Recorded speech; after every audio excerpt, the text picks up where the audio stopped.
I wonder if you stopped to count how many narcissists or toxic people you would find in your life, whether that's now or in the past.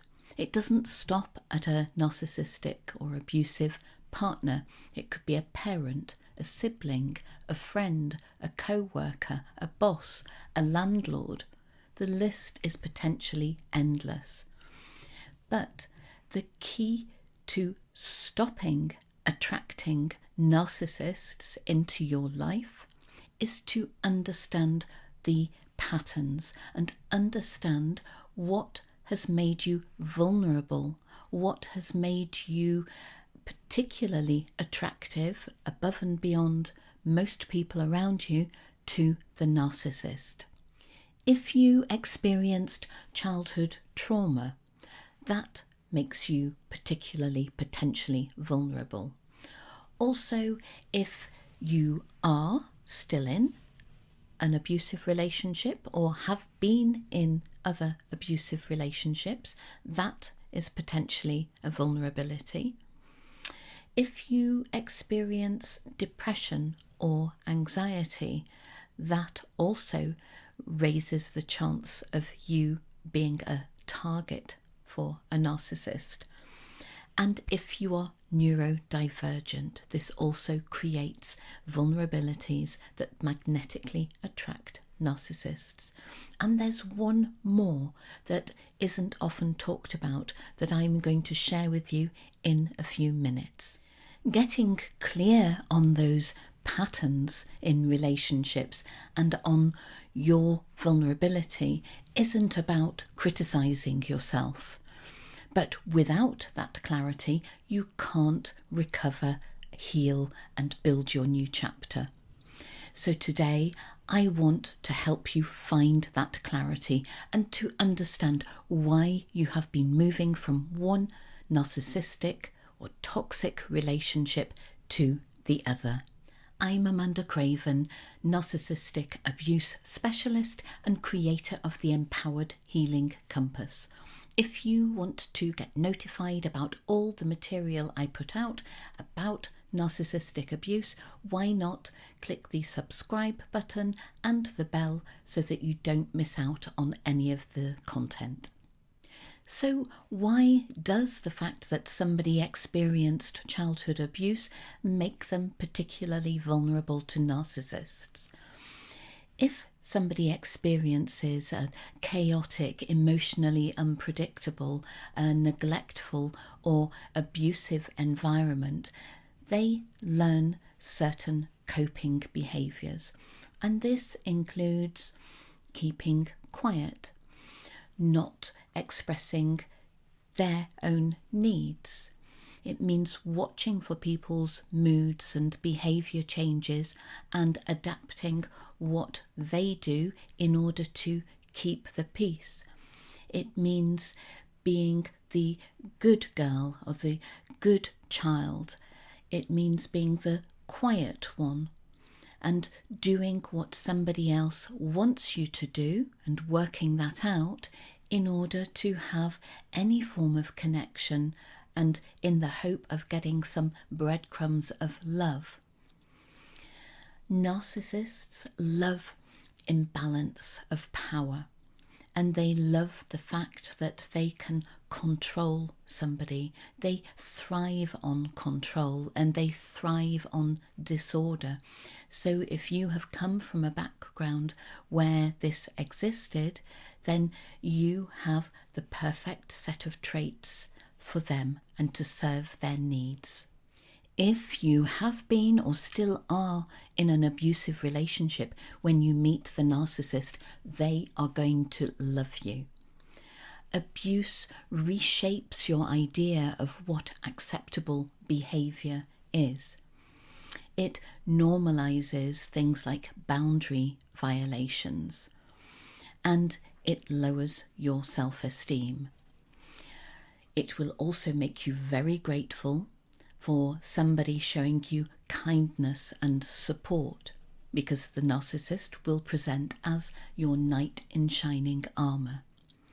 So in previous abusive relationships, you will have learnt to tolerate boundary violations.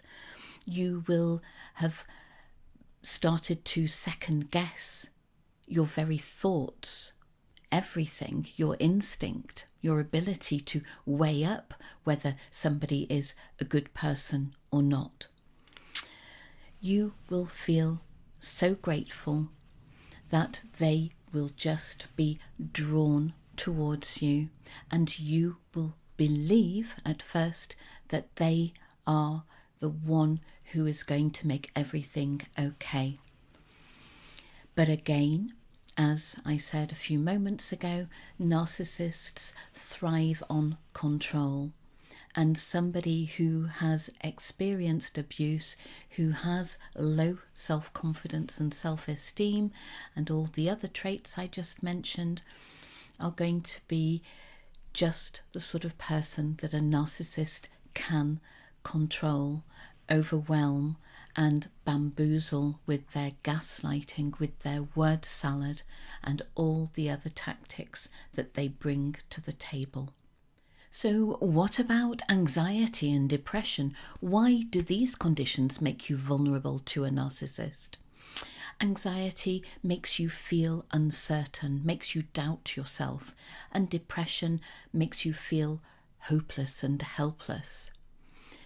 So you are vulnerable to somebody coming along and presenting themselves as the solution, the one who is going to make everything all right. They are confident, they are supportive, and even though inside you don't believe that you are worthy of being treated well, they treat you well at first. If you're neurodivergent, you are potentially vulnerable to a narcissist for many different reasons. In general, people with neurodiversity favour honesty and direct communication and assume good intent on the part of the other person. They may rely on what is said, on the words, rather than the perhaps subtle social cues around what is said. This can mean that it's easy to overwhelm and overload someone with a neurodiverse condition. And with the famous gaslighting tactics that narcissists are renowned for, it can be very easy to make somebody who is assuming that they are being told the truth feel very confused, very uncertain. Narcissists often exploit this ambiguity and love the fact that it is easy to confuse and destabilize. Before I move on to the final vulnerability I'm going to talk about today, and one that is much less known, I want to invite you to share your own experiences in the comments, and if you've enjoyed the video so far, to give it a thumbs up. This will help spread the word. Believe it or not, if you grew up in a relatively healthy family dynamic and people resolved their arguments and disagreements through dialogue, where boundaries were respected and care was reasonably consistent, you may not have developed a template that enables you to recognize coercive control and manipulation. It can be as simple as that. When you are faced later in life with narcissistic behavior, you don't recognize it as such, because in your experience, somebody only behaves in a certain way if there is a problem, and that problem can be resolved through dialogue. Of course, this is absolutely not the case with a narcissist, even though for the first few months, possibly a year, rarely more than that, they will present as someone that you recognise, with a personality that you recognise, reasonable, respectful, etc. But once the mask slips and this manipulative behaviour is exposed, it can take you a long time, and I'm talking years or even decades, before you recognise that this behaviour is abusive, that this behaviour is not going to change, and there is nothing you can do about it. You can't deal reasonably with this person, and even if you respect their boundaries and attempt to remain a role model in good relationships, in healthy communications, it is not going to rub off on them. So this can actually be the one that keeps you stuck the most, because it is so opposite all your previous experiences. I really hope you found this video useful. Let me know in the comments what else you'd like me to create videos about, and I'll see you next time. Thanks for watching.